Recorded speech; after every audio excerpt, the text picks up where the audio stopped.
Bueno, Dios es bueno, sigamos orando unos por otros, sigamos orando por toda la gente que está de viaje, hay mucha gente que está de viaje, aprovechando las vacaciones, otros por temas de salud.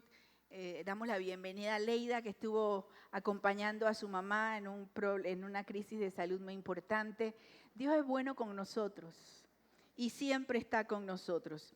Y en esta mañana yo quiero compartir con ustedes un texto bastante conocido, con una historia muy familiar.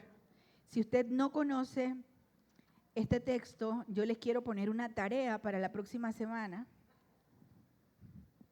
Y yo quiero invitarles a que todos los días de esta semana, usted lea el libro de Josué, capítulo 1, del 1 al 9. ¿Cuántos lo van a hacer? Todos los días, miren, son 9 versos, todos los días. Una tarea. Nosotros no podemos caminar con el Señor si no conocemos al Señor. Y no podemos conocer al Señor si no es a través de su palabra. Entonces, recuerden, Josué 1, del 1 al 9. Es un pasaje muy conocido, hay muchas canciones. De hecho, amo al Señor por muchas razones, ¿no? Pero una de las cosas que pasan con mucha frecuencia es cuando preparamos una predicación y decimos, ¿será esto, Señor? Ustedes no saben lo que ¿será esto lo que hay que hablar? Y me pasa con mucha frecuencia que entonces los músicos, cuando están ministrando, ministran con el texto que el Señor le ha dado a uno para predicar. Y entonces uno dice, bueno, Señor, estamos en armonía contigo, estamos en sintonía. Y por eso este texto, que es muy conocido, que cantamos, no sé cuántos de ustedes son viejos en el Evangelio. Fresia, Yona Paula hace así, de repente Yasmila también hace un poquito, allá mis hermanos queridos. Y nosotros cantábamos hace muchos años, allá también, por allá, cantábamos un canto, mira que te mando que seas valiente, no temas ni... ¿Cómo iba Yona Paola? Mira que te mando que seas valiente, no temas ni desmayes, siervo del Señor. Mira que te mando que seas valiente, no temas ni desmayes, siervo del Señor. El Señor Jehová estará contigo, donde tú vayas, Él te guardará. El Señor Jehová estará contigo, donde tú vayas, Él te guardará. Muy sencillo, una verdad bíblica como un puño.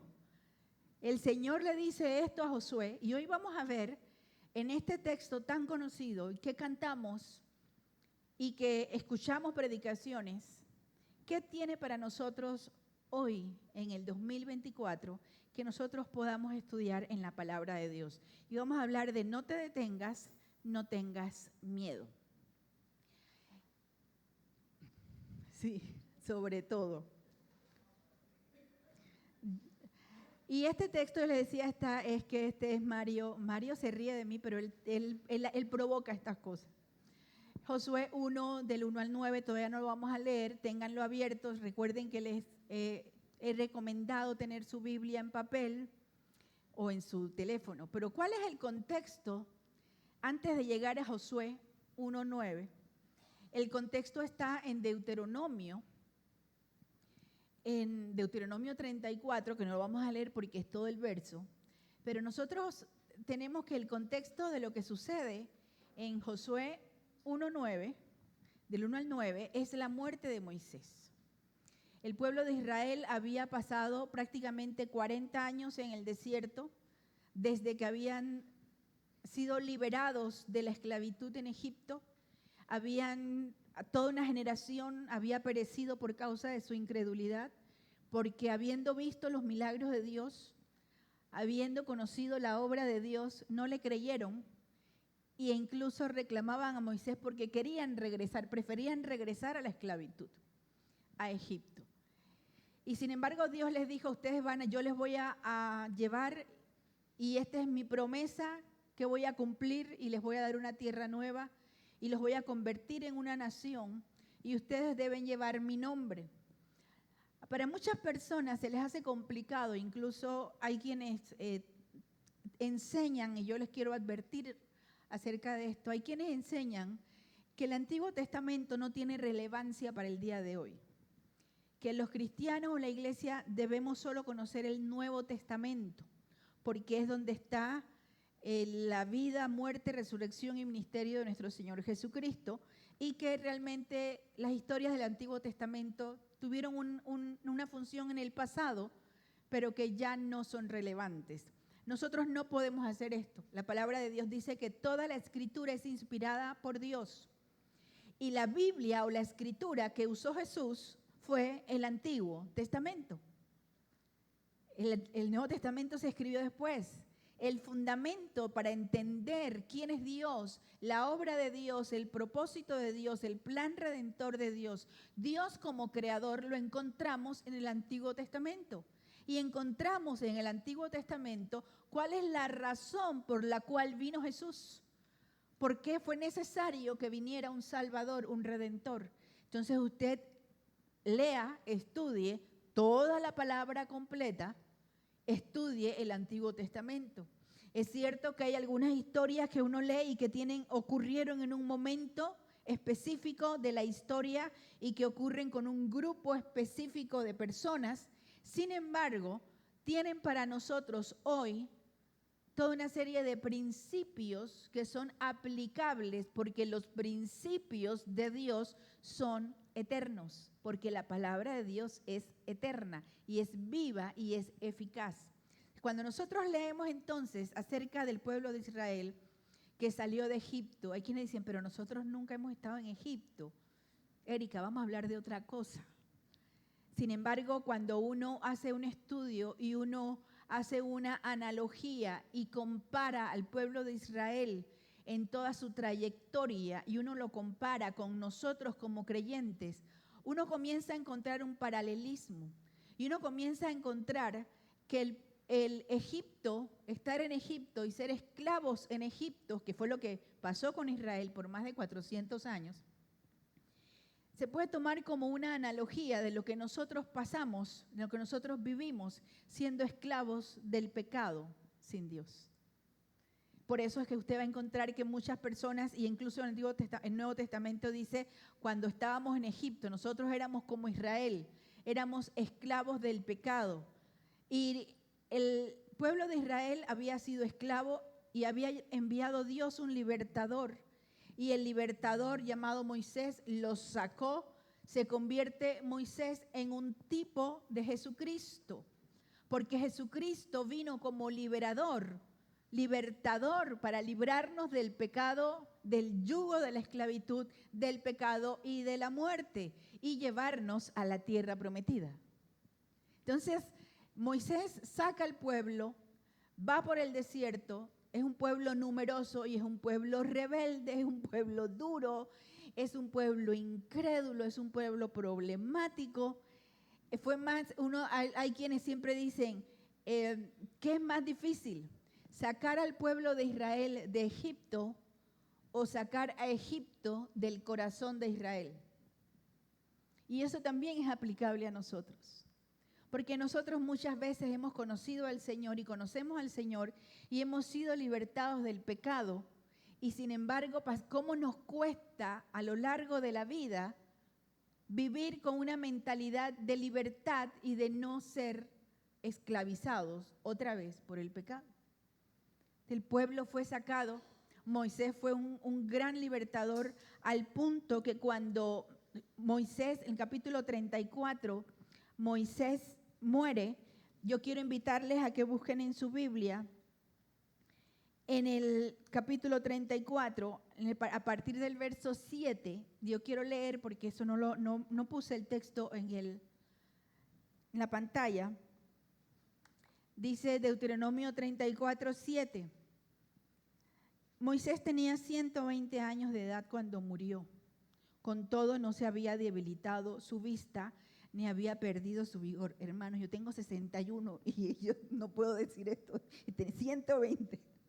No se había debilitado su vista ni había perdido su vigor. Durante 30 días los israelitas lloraron a Moisés en las llanuras de Moab, guardando así el tiempo de luto acostumbrado. Entonces Josué, hijo de Nun, fue lleno del espíritu de sabiduría, porque Moisés puso sus manos sobre él. Los israelitas, por su parte, obedecieron a Josué e hicieron lo que el Señor le había ordenado a Moisés. Desde entonces no volvió a surgir en Israel otro profeta como Moisés, con quien el Señor tenía trato directo. Solo Moisés hizo todas aquellas señales y prodigios que el Señor le mandó realizar en Egipto ante el faraón, sus funcionarios y todo su país. Nadie ha demostrado jamás tener un poder tan extraordinario, ni ha sido capaz de realizar las proezas que hizo Moisés ante todo Israel. Imagínense leer esto, Josué, y que le digan, ahora tú sigues después de Moisés, cuando no se ha levantado nadie como Moisés, y tu labor es continuar la labor de Moisés, y tienes que conquistar la tierra que yo les he prometido que les voy a dar. Ese es el contexto en el cual Dios confirma el llamado a Josué y le encomienda el que ahora le corresponde llevar a ese numeroso pueblo y conquistar la tierra que Dios les había prometido. Y dice entonces el texto en Josué, después de la muerte de Moisés, siervo del Señor, el Señor dijo a Josué, hijo de Nun, asistente de Moisés. Ahora, una pausa. Josué había sido, pensemos en la historia de Josué. Josué había sido esclavo en Egipto. Luego había sido espía en el tiempo de inicio del caminar con Moisés. Había sido espía. Había ido a espiar la tierra para saber cómo era la tierra. Él había creído a Dios. Había sido entonces asistente de Moisés. Había sido soldado en el recién formado ejército de Israel. Josué había tenido muchos sombreros, muchas funciones. Era un hombre que a lo largo de su vida había estado siendo preparado para. Y uno puede pensar, pero ¿cómo un esclavo puede pensar que algún día va a ser el líder de una gran nación, estratega de una nación, general de un ejército que tiene que conquistar? Porque desde el punto de vista humano, uno tiende a pensar, una vez esclavo, siempre esclavo. Su historia pasada determina lo que él puede lograr en el futuro. Pero en Dios esa matemática está equivocada.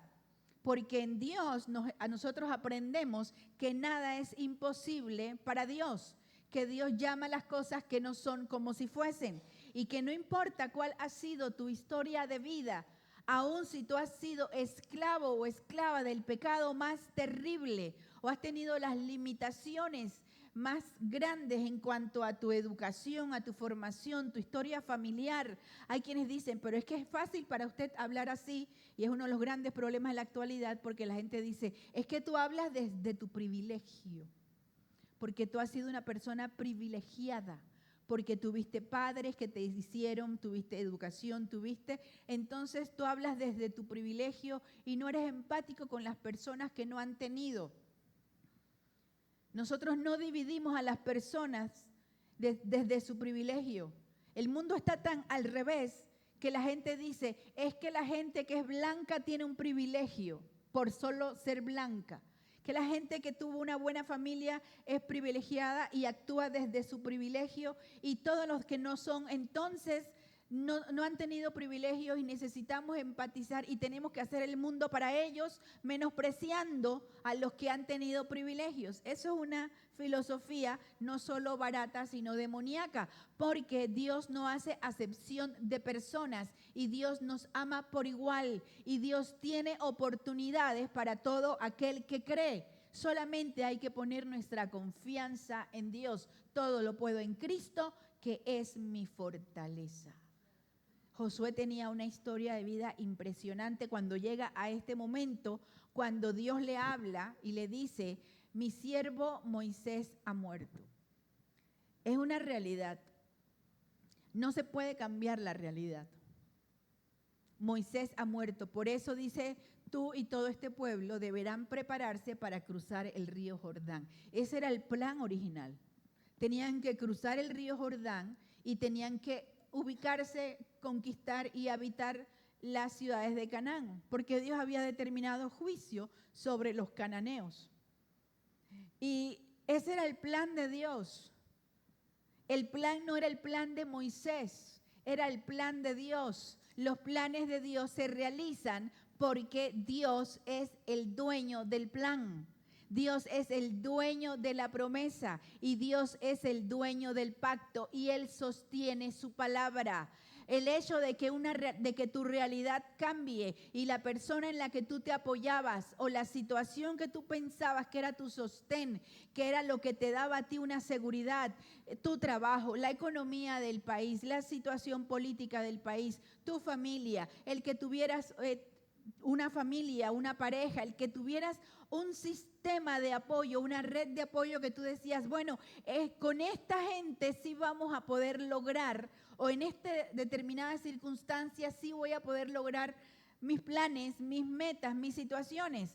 No, tus planes, tus metas, tu futuro no depende de una persona específica. Si tus planes son los planes de Dios, entonces los planes están seguros. Porque si Dios ha dicho que hay que cruzar el río Jordán, aunque se muera Moisés, van a cruzar el río Jordán. No te aferres a que solo de una manera puede cumplirse el plan de Dios en tu vida. Lo que pasa a veces es que nosotros queremos cumplir no el plan de Dios, sino el plan de Erika Harris. Entonces, cuando no funciona mi plan, decimos es que Dios no tiene palabra. Dios tiene palabra para cumplir su plan. No se trataba de cruzar el Éufrates, no se trataba de cruzar el río Chagres, se trataba de cruzar el río Jordán y entrar en la tierra que Dios había prometido. Dice, tal como prometí a Moisés, les entregaré a ustedes todo lugar que toquen sus pies. Pausa. Este es el tipo de texto que se malinterpreta y se aplica mal en las escrituras. Usted va a encontrar toda una corriente de predicaciones y de personas que creen que nosotros podemos aplicar esto literalmente y que entonces todo lo que toque mi pie va a ser mío. Ya vengo, voy a una casa que vi en Costa del Este. La voy a pisar a ver. Y hay mucha gente que se frustra porque dicen, es que la Biblia dice y que me ha dado dominio y que me ha dado poder y que me ha dado autoridad y que todo lo que toque mis pies va a ser mío. No, esa fue una palabra específica para el pueblo de Israel en esa ocasión, que Él les iba a dar una tierra y que toda la tierra que ellos pisaran eran para ellos. ¿Se dan cuenta cómo nosotros no podemos sacar de contexto un texto y luego lo aplicamos y cuando no funciona culpamos a Dios? Tenemos que conocer el texto completo. Si su territorio se extenderá desde el desierto, le dice cuáles serían las fronteras de Israel, hasta el Líbano y desde el gran río Éufrates, tierra de los hititas, hasta el mar Mediterráneo que se encuentra al oeste. Durante todos los días de tu vida, miren esta promesa que le hace Dios a Josué. Durante todos los días de tu vida, nadie será capaz de enfrentarse a ti. Y uno dice, bueno, Erika, ¿y cómo yo sé que eso es aplicable a mí y no solo a Josué? Porque luego encontramos ese mismo principio de vida victoriosa para el creyente a lo largo de toda la Escritura. Y dice Isaías 54 que ninguna arma forjada contra ti prosperará y que Dios condenará toda lengua que se levante delante de ti o en contra tuya en juicio. Que nadie te podrá hacer frente. El Señor dice, yo estaré contigo todos los días hasta el fin del mundo. Romanos dice, y si Dios está conmigo, ¿quién contra mí? Entonces este es un principio que yo encuentro en toda la Escritura y que sí puedo entender que es aplicable el hecho de que Dios está conmigo y dice el profeta, Él está conmigo cual poderoso gigante. Él está conmigo, Él es mi defensor. ¿A quién iré sino a ti? Alzaré mis ojos a los montes, ¿de dónde vendrá mi socorro? Mi socorro viene de Jehová que hizo los cielos y la tierra. Fíjense, la palabra con qué se sustenta, con ideologías, con filosofía, no. La palabra se sustenta con la palabra. Así como estuve con Moisés, también estaré contigo. No te dejaré ni te abandonaré. Dígale hoy día, Señor, gracias. Gracias, porque tú dices que tú estás conmigo, que no me vas a dejar y no me vas a abandonar. Y aunque yo no te sienta, porque es parte de nuestro problema, es que decimos, es que yo no siento que Dios está conmigo. Es que yo no depende de tus sentimientos ni de tus emociones. No depende de tu feeling, de tu interpretación.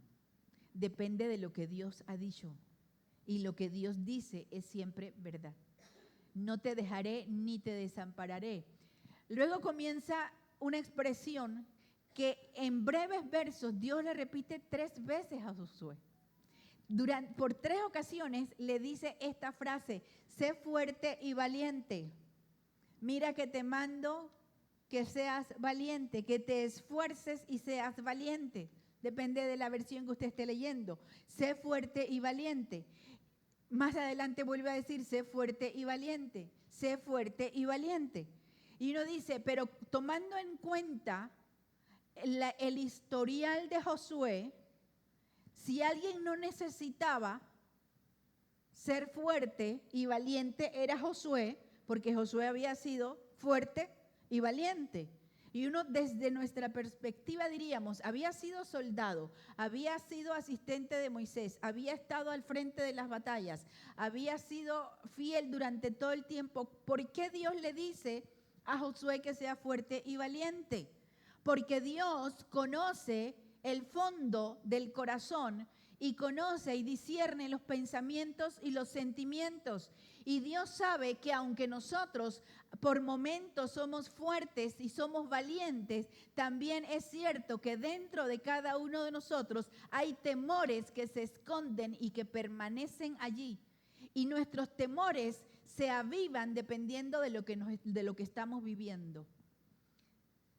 Se levantan de acuerdo a nuestras circunstancias y dependiendo a nuestra historia de vida.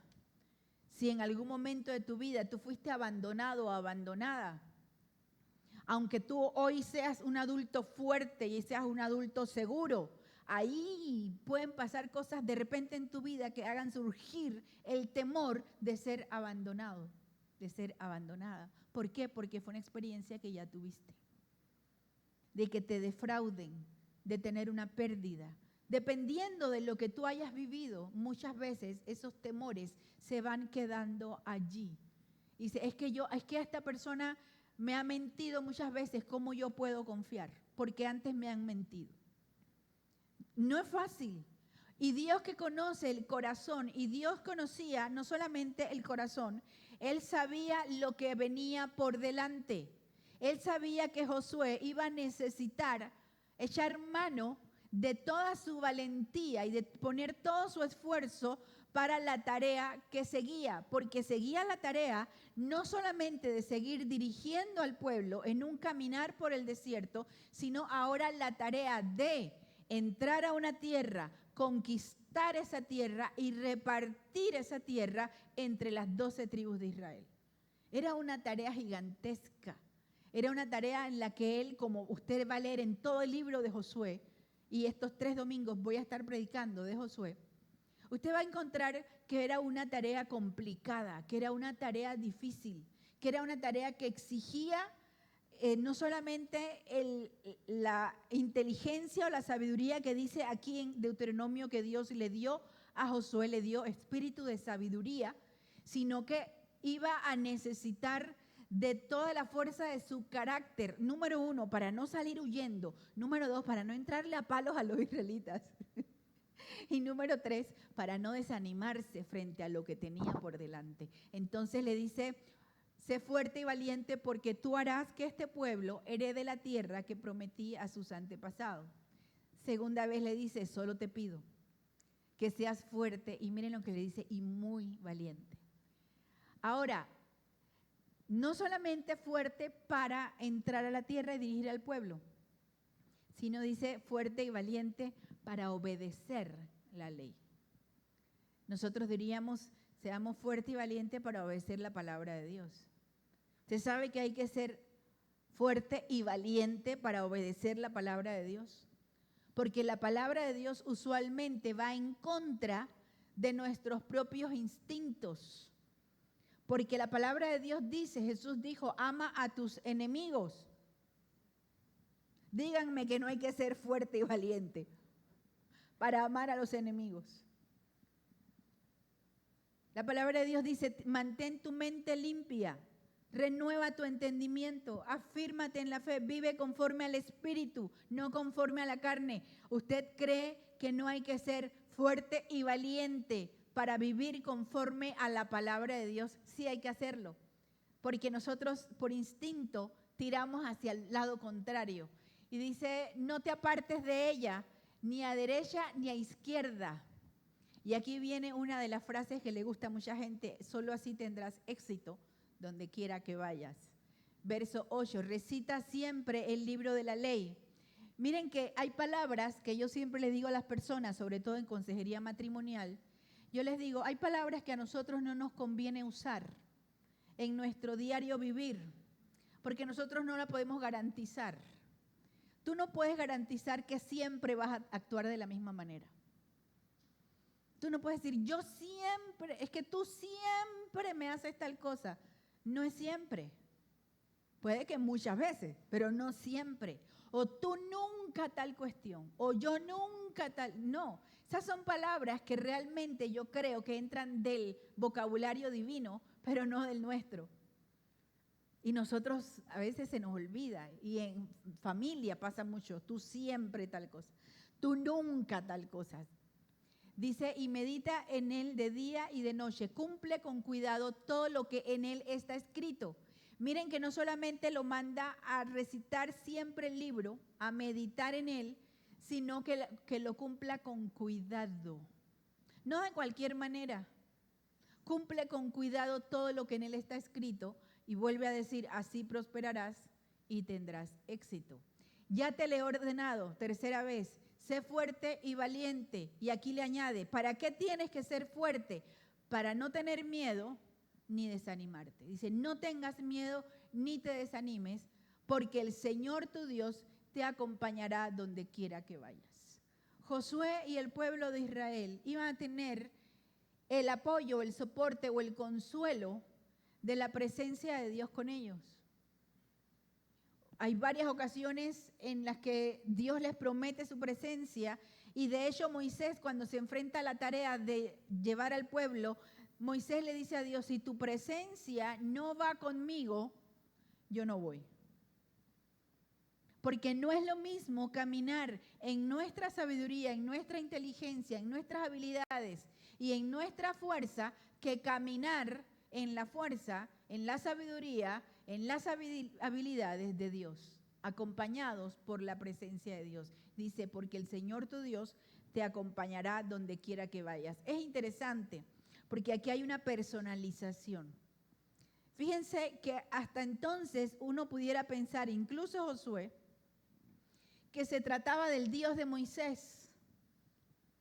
Dios había dirigido a Moisés, había estado con Moisés, le había dado directrices a Moisés.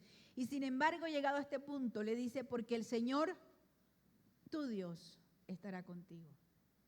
Tú sabes que cuando tú le entregas tu vida a Cristo, Él deja de ser el Dios solo de tus padres, el Dios de los hermanos de la iglesia, el Dios del pastor, el Dios de Moisés, el Dios de Abraham, y Él viene a ser tu Dios. ¿Has pensado en qué tanto te ama el Señor que Él te dice, el Señor, tu Dios, estará contigo? Entonces piénsalo, el Señor, tu Dios, Yarabi, estará contigo. El Señor, tu Dios, María Marta, estará contigo. El Señor, tu Dios, Arnulfo, estará contigo. El Señor, nuestro Dios, está con nosotros.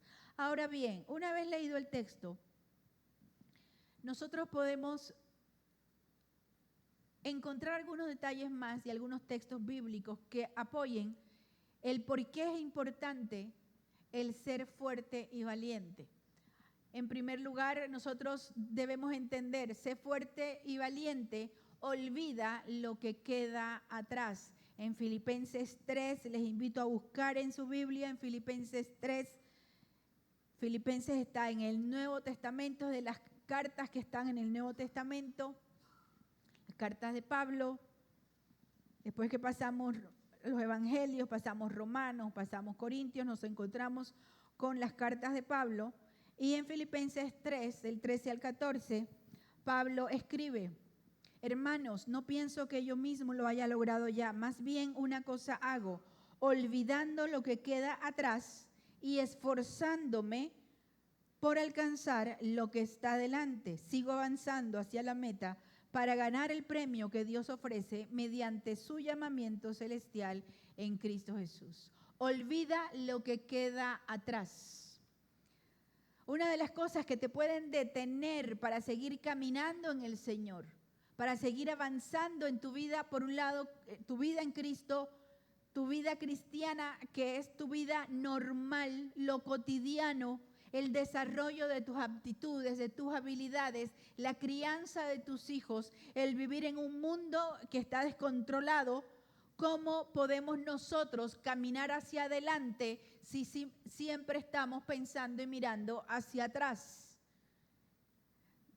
Moisés había muerto y sin embargo Dios le dice a Josué: Moisés se murió, todo lo que vivieron atrás, olvídalo, sigue hacia adelante, no te detengas, muévete, olvida lo que está atrás. Olvida todas las cosas malas que habías vivido. Josué había vivido, les decía, fue esclavo durante gran parte de su vida.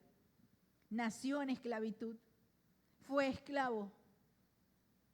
Y pasar por todas las etapas en el desierto. Y Dios le dice: olvida lo que está atrás. Moisés murió, la promesa continúa. ¿Qué es lo que tienes tú que olvidar para seguir moviéndote? ¿Qué es lo que tienes que olvidar? ¿Qué tienes que dejar atrás? Hay que dejar atrás lo malo, pero también hay que dejar atrás lo bueno. Hay personas que están tan enfocadas, añorando un pasado bonito, que tuvieron un pasado bonito y recordando lo que hacíamos, lo que vivíamos. Fue parte del problema de Israel en el desierto. Israel decía: ay, cómo comíamos, y comíamos cebollas, y comíamos ajo, y comíamos, y todo lo que no tenían en el desierto. Ellos decían: lo que nosotros comíamos. Se les había olvidado que Faraón los tenía esclavizados, que los hacía construir, trabajar bajo condiciones inhumanas. Todo eso lo habían olvidado. Ellos estaban enfocados en lo rico que habían comido. A veces no solamente nos detiene el pasado malo que nos paraliza, a veces nos detiene aquellos recuerdos bonitos. Tú puedes conservar los recuerdos bonitos, pero no te puedes detener y pensar que Dios no tiene algo nuevo para ti hoy. Algo nuevo y algo bueno y algo mejor, porque en Dios lo mejor está por venir.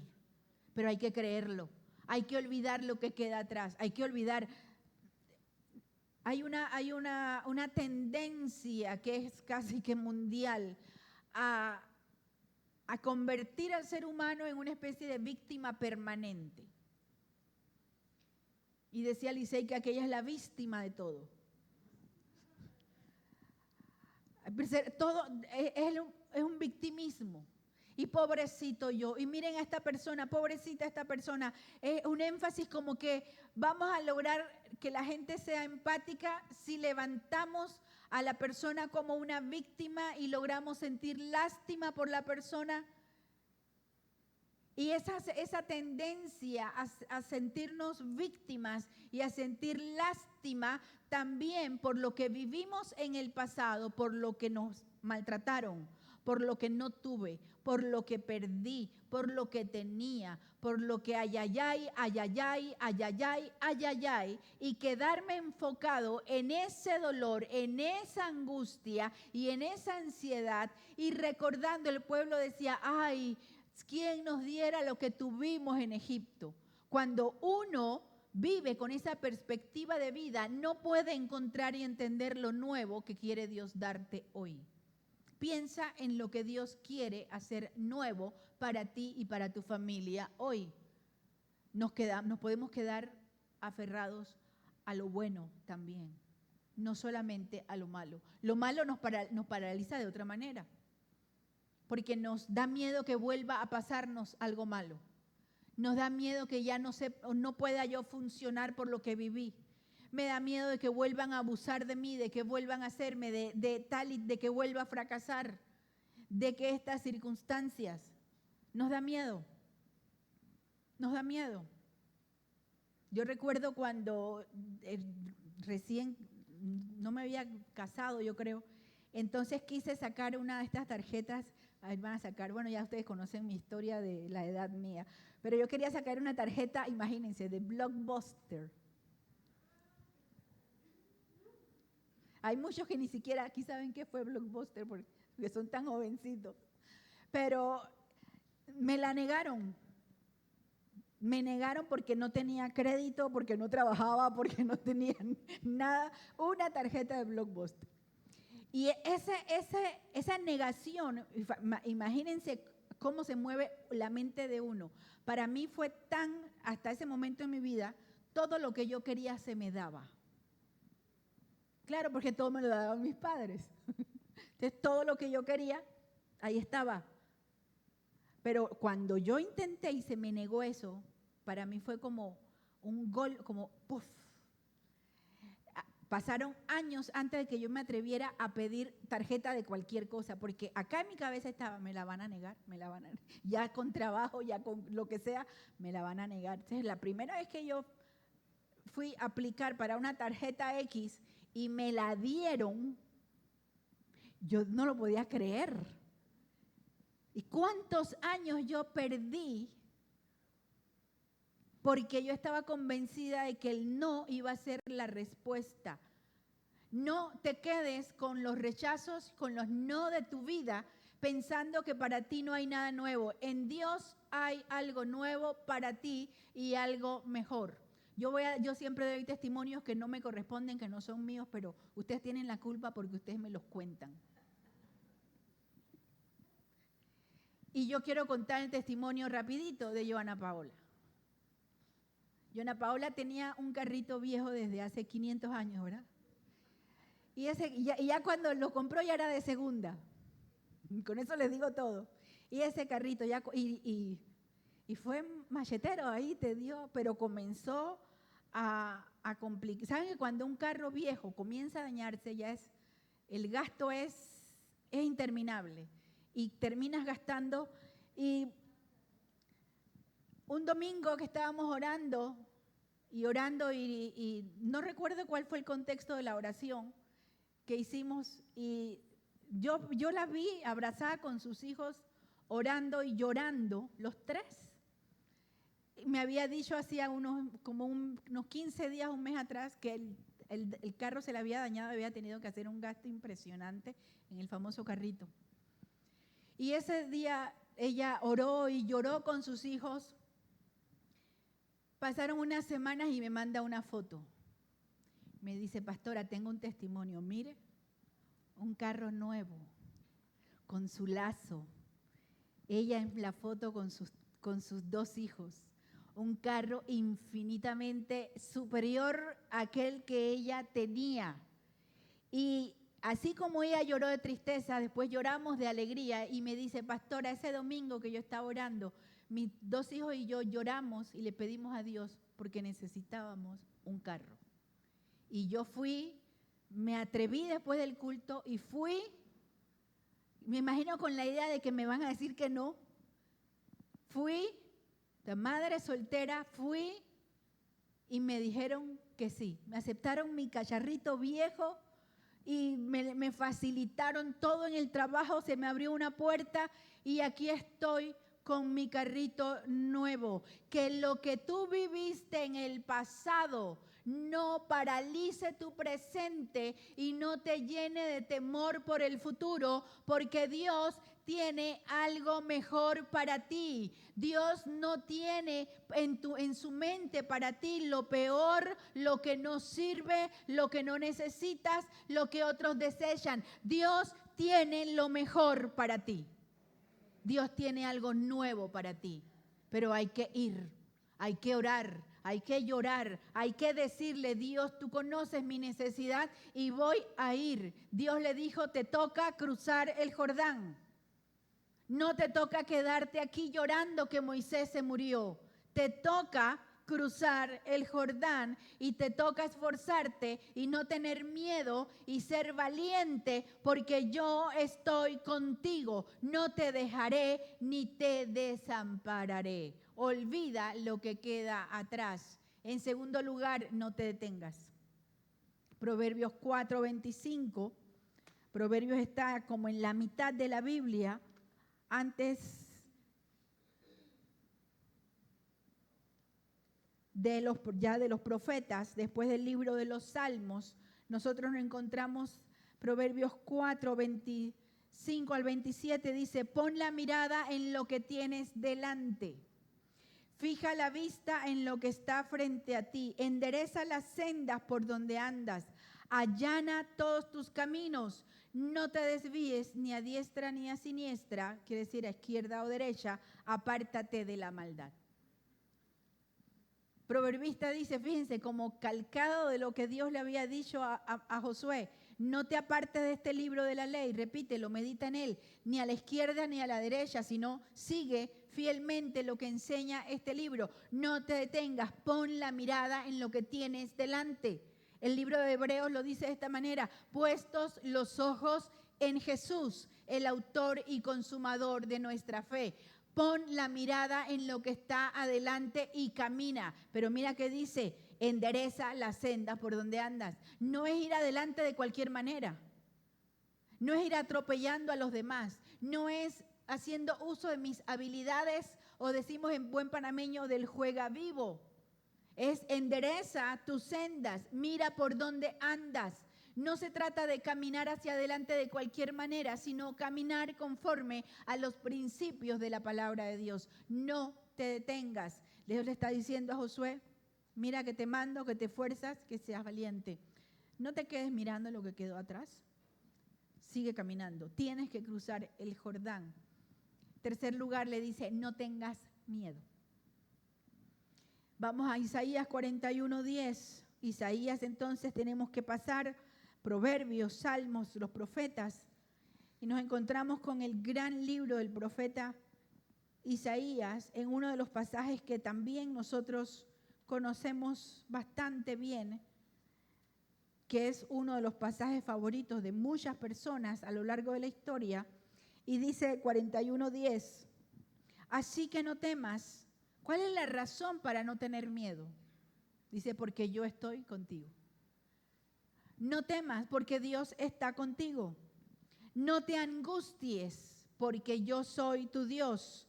Te fortaleceré y te ayudaré, te sostendré con mi diestra victoriosa. No tengas miedo, lo que viene por delante. Y uno dice, uno lee las noticias y uno escucha lo que está pasando, y están temiendo todavía que todo lo que está pasando en Israel se agrande ahora con la incursión fuerte de Irán. La palabra de Dios se va a seguir cumpliendo, pero mientras se siga cumpliendo la palabra de Dios con las naciones, acercándonos hacia el fin de los tiempos, Dios sigue caminando con nosotros, y Dios sigue fortaleciendo nuestro caminar, y Dios sigue sosteniéndonos con su mano victoriosa, y Él sigue diciéndonos: en medio de todo lo que está pasando, no tengas miedo. No tengas miedo. A Josué le dice: no te desanimes. Isaías dice: no tengas angustia. Uy, cómo somos buenos para la angustia. Somos buenos para la angustia. Somos buenos para la ansiedad. Somos buenos para adelantarnos a lo que todavía no ha sucedido. Y decimos: ¿y si pasa tal cosa? ¿Y si no pasa tal cosa? Y si. Eso es ansiedad. El vivir pensando en lo que va a pasar, en aquello que no puedo controlar. Y como no lo puedo controlar, me lleno de angustia. El profeta dice: no tengas miedo, porque yo estoy contigo. No te angusties, porque yo soy tu Dios. Yo te voy a fortalecer. Fíjense que Dios le dice a Josué: sé fuerte. Y a lo largo de la historia, bíblica y de Antiguo y Nuevo Testamento, encontramos de dónde viene la fuerza para ser fuerte. La fuerza para ser fuerte viene del Señor. No la produces tú, no la produzco yo. La fuerza te la va a dar el Señor. Él dice, yo te fortaleceré con la diestra de mi justicia, con mi diestra victoriosa, con la mano derecha, yo te sostendré. Y en Hebreos 13, ya al final casi del Nuevo Testamento, Hebreos 13, dice los versos 5 y 6.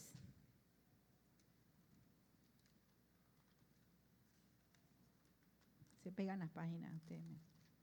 13, 5, 6 dice, manténganse libres del amor al dinero y conténtense con lo que tienen, porque Dios ha dicho, nunca te dejaré, jamás te abandonaré. Así que podemos decir con toda confianza, el Señor es quien me ayuda, no temeré.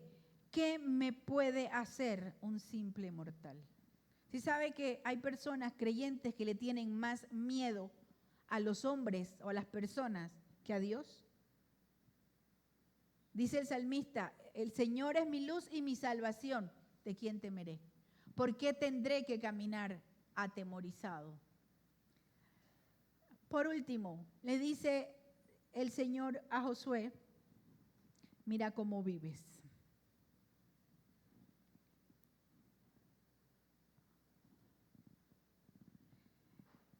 Y le dice, tienes que vivir de acuerdo a la palabra de Dios. Él le dice que no se aparte de tu boca este libro de la ley. ¿Cómo nosotros vamos a caminar de acuerdo a la palabra de Dios si no conocemos la palabra de Dios? Y fíjense que dice, primero dice, no se aparte de tu boca. En otras palabras, nosotros tenemos que aprender a vivir de acuerdo a la palabra de Dios. Y por ahí hay personas que dicen que nosotros, explicando mal o aplicando mal un texto bíblico, que dicen que nosotros tenemos el poder en nuestra boca para matar, porque es un proverbio que lo dice. El poder de la vida y de la muerte está en la boca, en las palabras. Y la gente que piensa entonces que mi palabra, lo que yo digo, tiene poder para lograr realidades. Y por allí hay una que se ha vuelto, no sé si se han dado cuenta, pero ya tiene años, pero hay mucha gente, no estoy hablando de gente creyente, estoy hablando de gente en general, que dice, decrétalo, manifiéstalo. Y hay gente que dice, estoy manifestando que me voy a ganar la lotería. Estoy manifestando que ese hombre se va a enamorar de mí. Y hay quienes dicen, por causa de que dicen, es que si yo lo digo, se va a crear. Si yo lo manifiesto, yo lo decreto, va a suceder. Y la palabra de Dios no dice que tu palabra va a crear nuevas realidades, que tu palabra, imagínense si eso así fuera, bastaría con que cada uno de nosotros dijera, voy a ser rico, voy a ser rico, voy a ser rico, y al salir de aquí y abres tu cuenta y ves el banco, ves, mucho dinero, porque yo lo decreté y yo lo manifesté. Eso es una ilusión, es casi una alucinación, ¿sí? No es real, no es lo que enseña la palabra. La única palabra que tiene poder es la palabra de Dios.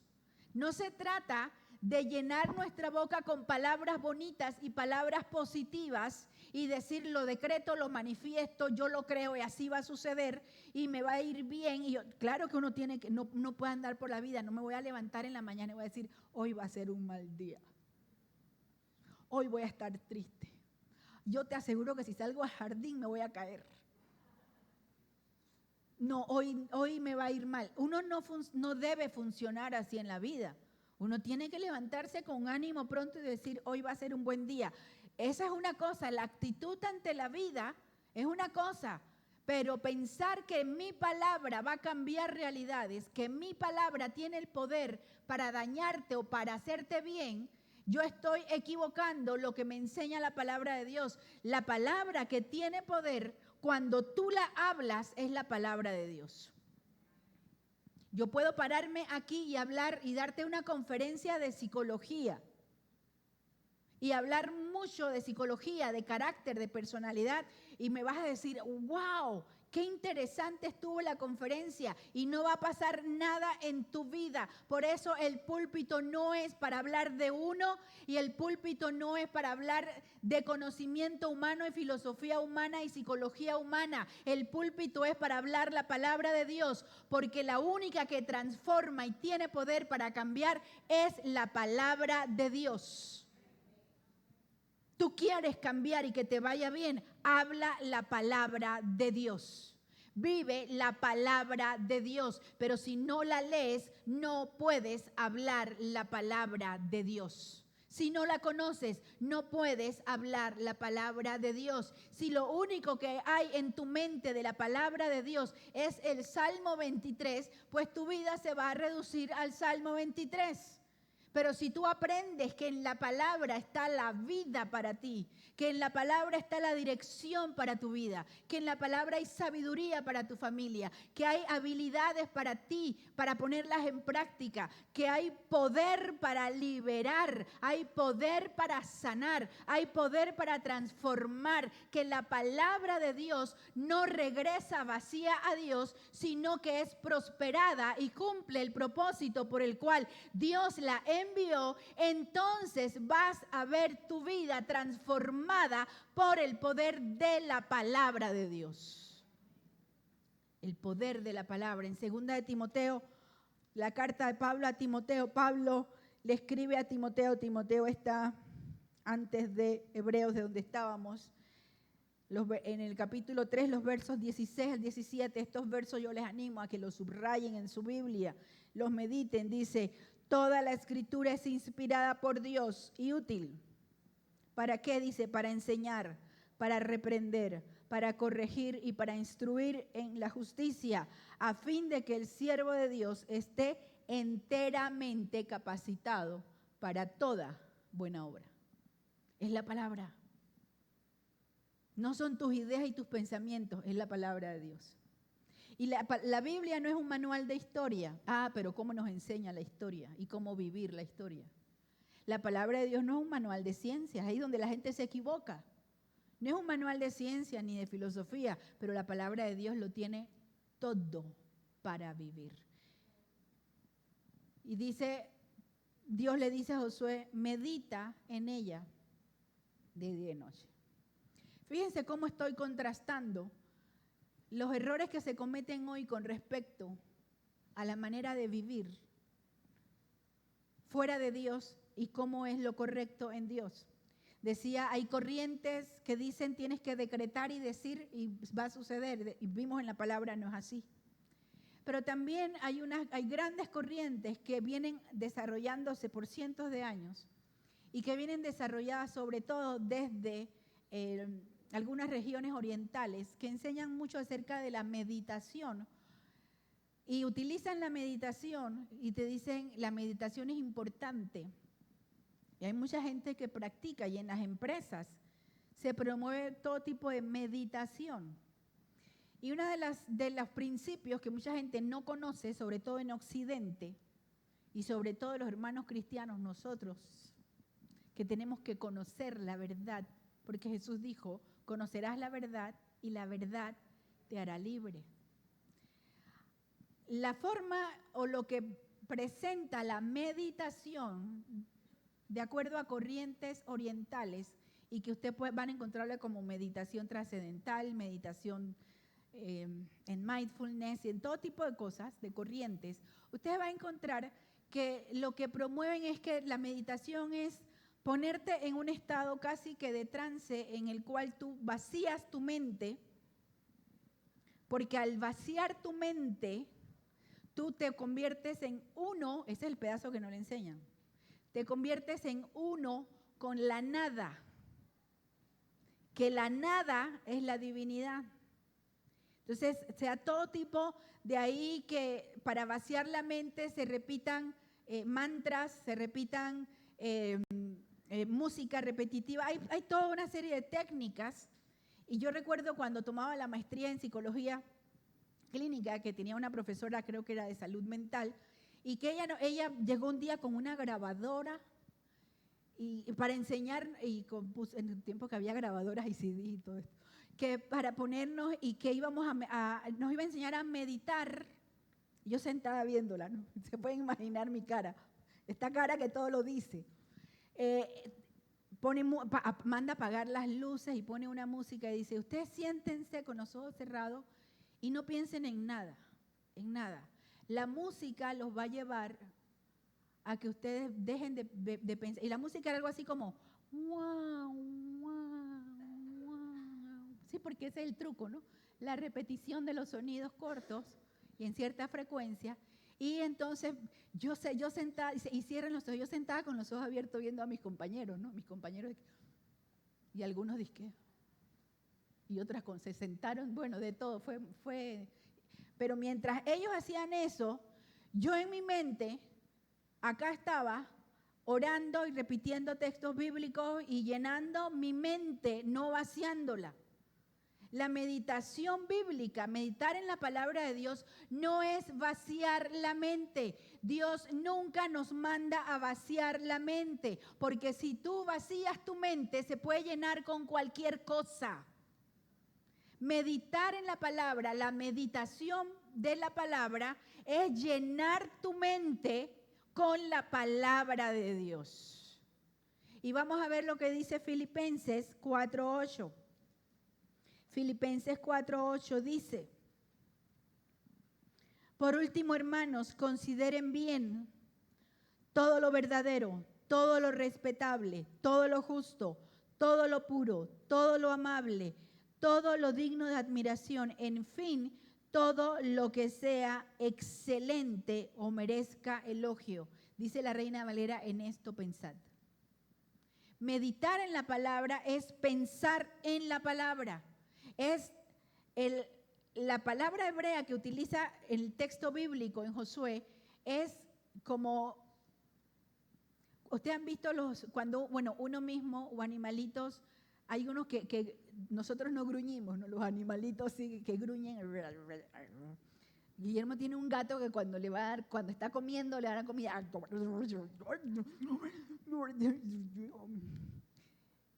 O hay también animalitos que gruñen mientras están o atacando o están en lo que sea, emiten sonidos, se concentran y parte. Es curioso porque el término meditar es una de estas connotaciones en la Biblia, que es como cuando uno coge un hueso, no sé cuánto me van a decir, yo no como hueso de pollo ni de carne, no me vengan. Usted ha agarrado un hueso y usted, ¿sí? O una mazorca. Bueno, ese movimiento de roer, de masticar, de mover, es una de las acepciones o es uno de los significados de la palabra meditar. En otras palabras, está diciendo, ocupa tu mente en roer, en desmenuzar, en morder, en masticar, en disfrutar la palabra de Dios. ¿Por qué? Porque Proverbios 23, y con esto sí termino, Proverbios 23, el verso 7,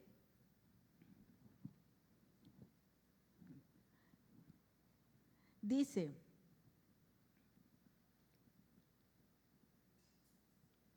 que son como, a la parte final, come y bebe te dirá, pero no te lo dirá de corazón. ¿Alguien tiene la Reina Valera del 60? ¿Cómo lo dices? Para saber si no, si no cité mal. Come y bebe te dirá, mas su corazón no está contigo. ¿Qué es lo que realmente hace a un ser humano? Lo que está en su corazón. Entonces está diciendo, te va a decir que celebres, que seas feliz, pero no te lo va a decir de corazón, te lo va a decir, dice uno, de los dientes para afuera. Porque uno vive y uno actúa y uno se comporta de acuerdo a lo que hay. ¿Dónde? En el corazón, en la mente, en el pensamiento. De tal modo que cuando Dios le dice a Josué, mira que te mando que te esfuerces y que seas valiente, dice, ¿conforme a qué? A que sigas, obedezcas la palabra de Dios, vivas conforme a ella y que medites en la palabra de Dios todos los días. ¿Para qué? Dice, para que seas prosperado y tengas éxito. Y aquí es donde viene el otro problema de la interpretación. Hay muchos cristianos que piensan que ser prosperado y tener éxito significa que Dios nos va a dar dinero y nos va a dar bienes materiales. Y piensan que eso es la prosperidad. Que la prosperidad es, y el tener éxito es que tú tengas las cosas materiales y que Dios va a trabajar en tu vida para darte las cosas materiales. Y que la prueba de que Dios está contigo es que te vaya bien y que tengas éxito en lo económico. Y claro que esa teología nos gusta, porque alimenta lo sensorial, alimenta nuestros sentidos, porque ¿quién de nosotros no deseamos cosas y no queremos cosas? Usted sabe que nosotros hemos desarrollado, sobre todo en nuestros países occidentales, sobre todo en ciudades como Panamá, donde hay de todo y tanto, hemos desarrollado un hambre por lo material, que inclusive no disfrutamos lo que tenemos, porque estamos pensando en lo que nos hace falta. Y decimos, no podemos decir, oye, tengo una cartera bien bonita, sino que yo digo, mira esa cartera, Joana Paola, no la tengo. No disfruto lo que tengo porque estoy viendo en lo que no tengo. Y eso es lo más sencillo, pero llévelo a todo lo material que usted tenga en su casa. ¿Cuántas veces usted llega a su casa y disfruta su casa? Grande, pequeña, con cuartos grandes, cuartos chiquitos. De repente usted tiene una televisión de ese tamaño y dice, pero es que yo me acuerdo que yo vi que en la casa de fulano había una de este tamaño. Ahí sí me gustaría ver el fútbol. No disfrutamos lo que tenemos porque estamos pensando en lo que no tenemos, en lo que queremos. No agradecemos por la escuela donde tenemos a nuestros hijos porque estamos pensando, ay, pero me gustaría tenerlo en tal escuela. O por qué Dios sí le da a tal persona para que tenga a sus hijos en tal escuela y a mí no. ¿Por qué Dios le da un carro a Joana Paola y a mí no? ¿Por qué Dios tal cosa y a mí no? No disfrutamos porque pensamos que ser prosperado o ser bendecido por Dios y tener éxito es sinónimo de tener cosas materiales y de tener dinero. Y pensamos eso es ser prosperado.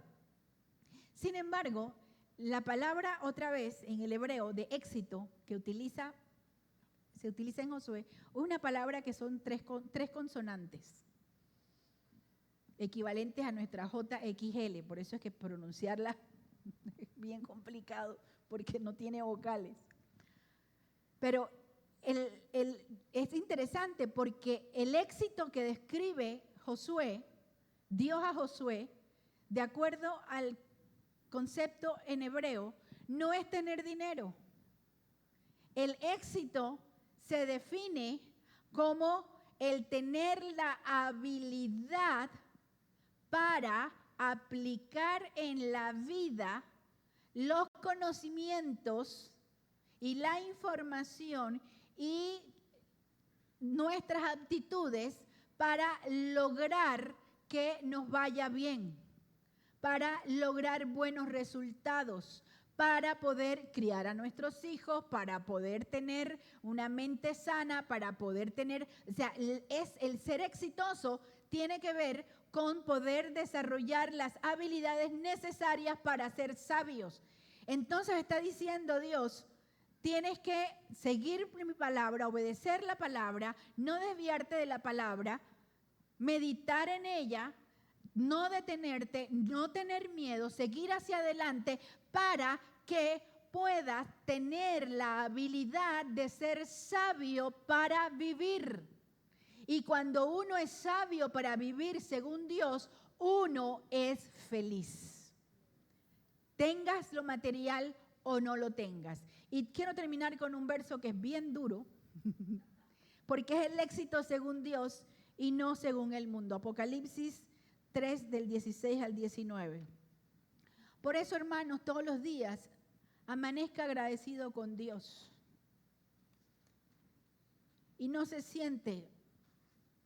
A ver, nosotros ahora, mi esposo y yo, que estamos solitos en la casa, y él cocina, él me cocina. Él me dice, ¿qué quieres comer hoy? Y digo, no sé, lo que hagas, lo que... Cocina, no porque yo lo pongo a cocinar, quiero aclarar, yo no soy el faraón. Él cocina porque le gusta, porque él quiere que yo descanse. Y entonces de repente me hace, pero somos dos. Él no come carne roja por el riñón. Y de repente me dice, te hice comida, espagueti a la boloñesa. ¿Cómo tú no era boloñesa? ¿Cómo era lo que...? No, pero algo así, o sea, en la carne. Él no come carne roja. Ragú de carne molida, no sé, con salsa ragú, todo así especialidad. Con espagueti. Ajá, somos dos. Él no come carne molida, pero él hace 1 libra de carne molida. Eso quiere decir que esta niña tiene que comer 1 semana carne ragú. Pero yo no puedo levantarme. Él me dice a los 2 días de estar comiendo carne molida con espagueti y me dice, ¿qué quieres hoy? ¿Quieres? Y yo le digo, ¿qué hay? Me dice, hay espagueti con carne molida. ¿O quieres que te traiga algo de la calle? Yo le digo, no, lo que hay. Yo tengo que aprender a levantarme, decirle gracias, Señor, por la carne ragú y no vivir pensando con angustia, ojalá hubiera Big Mac. Ojalá me dieran langostinos o salmón. ¿Por qué? Porque nosotros tenemos que tener una perspectiva de la vida y de la prosperidad y del éxito conforme a Dios, no conforme al mundo. Le dice el Señor hablando a las iglesias en el capítulo 3 de Apocalipsis, en el verso 16, cuando está hablando a la iglesia de la Odisea. Dice, voy a comenzar desde el verso 14, escribe al ángel de la iglesia de la Odisea. Este pasaje es terrible, es fuerte. Esto dice el amén, el testigo fiel y veraz, el soberano de la creación de Dios. Conozco tus obras. Recuerden, está hablándole a una iglesia. Sé que no eres frío ni caliente, ojalá fueras lo uno o lo otro. Por tanto, no eres frío ni caliente, sino tibio. Estoy por vomitarte de mi boca. Dices, aquí es donde viene la definición fuera de Dios, sacando a Dios de la ecuación de la prosperidad y del éxito. Dices, tú dices, soy rico, me he enriquecido y no me hace falta nada. Y viene, así se ven ellos, pero ¿cómo los ve el Señor?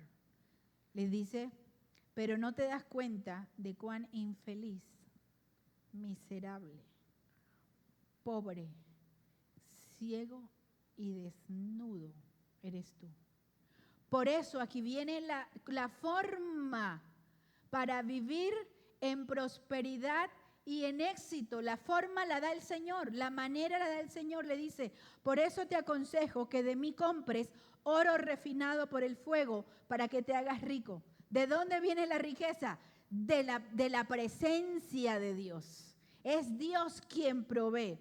Ropas blancas para que te vistas. La blancura de las ropas blancas en la Biblia simbolizan pureza y santidad.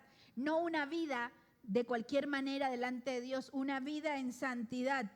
Dice, ropas blancas para que te vistas y cubras tu vergonzosa desnudez. Y colirio para que te lo pongas en los ojos y recobres la vista. Para que veas la verdad. Ven a mí y compra de mí, dice Isaías 55, compra sin dinero y sin precio, pero ven y compra, ven, acércate, que yo te voy a dar lo que te hace falta para que tú veas cuál es el camino del éxito y de la prosperidad. Pero no te detengas, no tengas miedo, esfuérzate y sé valiente, porque el Señor tiene cosas nuevas y buenas para ti, porque el Señor tiene un camino, un propósito y un plan para tu vida, pero tenemos que caminar conforme a la palabra, meditando en la palabra de Dios, obedeciendo la palabra de Dios, confiando en que Él está con nosotros todos los días hasta el fin del mundo. Cierra tus ojos, vamos a orar.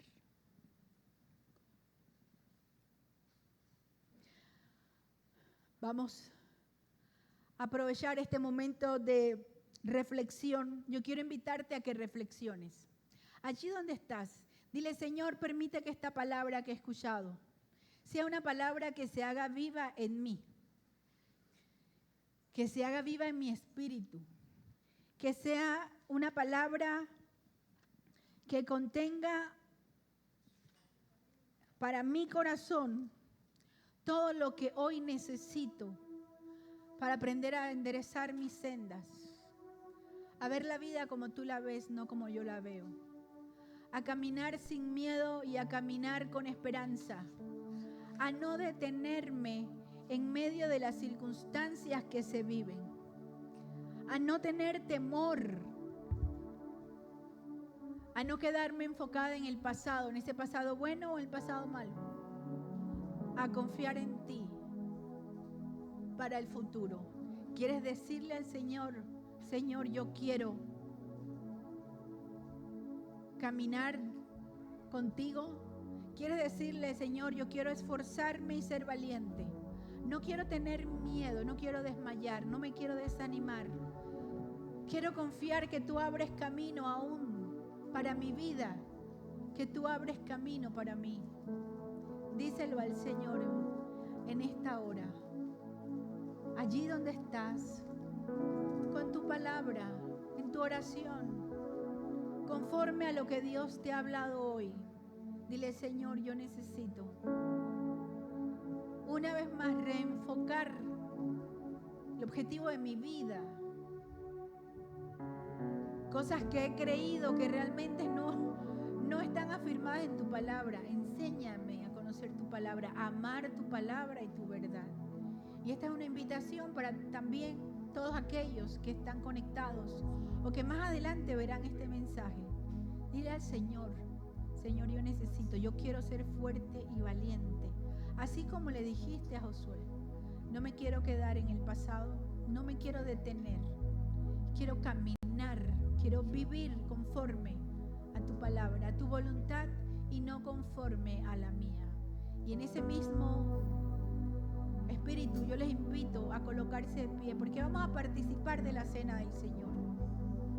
Participar de la cena del Señor implica precisamente una reafirmación de nuestro compromiso con Él, del pacto de Dios con nosotros por medio de la muerte de Jesús. Y nosotros confirmamos que somos suyos y que Él es nuestro. Y nosotros proclamamos: sí, Él murió, resucitó y viene pronto. Y nosotros recordamos que Él dio su vida por nosotros y que su cuerpo fue partido, fue roto por nuestras enfermedades, que el castigo de nuestra paz fue sobre Él, que por su llaga nosotros hemos sido sanados. Nosotros hoy podemos decirle al Señor: es por tu espíritu, tu sangre y tu amor, por tu misericordia y tu bondad, es por tu espíritu, tu sangre y tu amor. Por tu misericordia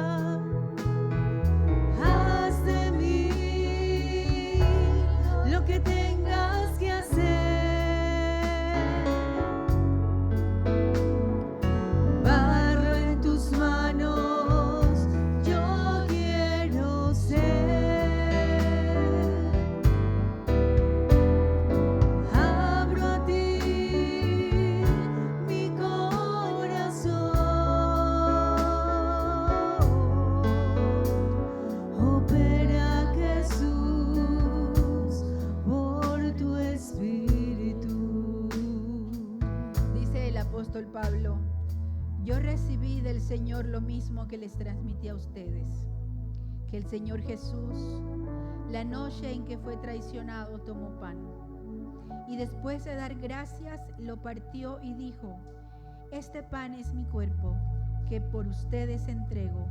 Hagan esto en memoria de mí. Nosotros tomamos el pan en memoria del Señor y participamos de Él, porque Él murió por nosotros en la cruz del Calvario. Y le damos gracias. Y si hay enfermedad en este lugar, en tu casa, el cuerpo del Señor fue partido. Y en memoria de su sacrificio, nosotros hoy decimos: Señor, gracias. Gracias porque en la cruz pagaste el precio por mi salud, inclusive la física, la emocional, la espiritual. Y hoy tengo vida y tengo acceso al oportuno socorro y tengo acceso a la sanidad, a la salud, porque tú eres mi Dios, porque tú diste tu vida en la cruz del Calvario. Luego sigue diciendo: de la misma manera, después de cenar, tomó la copa y dijo: esta copa es el nuevo pacto en mi sangre. Hagan esto cada vez que beban de ella en memoria de mí, porque cada vez que comen este pan y beben de esta copa, proclaman la muerte del Señor hasta que Él venga. Un nuevo pacto en la sangre de Cristo. ¿Qué te parece si adoras a Dios? Si le dices que Él es suficiente, que Jesucristo basta. Si le das gracias, yo te invito a que saludes a la persona que está a tu lado y le digas: Jesucristo basta. Y le digas que el Señor bendiga tu vida. Proclamamos al Señor hasta que el Señor venga. No te quedes en tu asiento, saluda, es tu hermano, es tu hermana.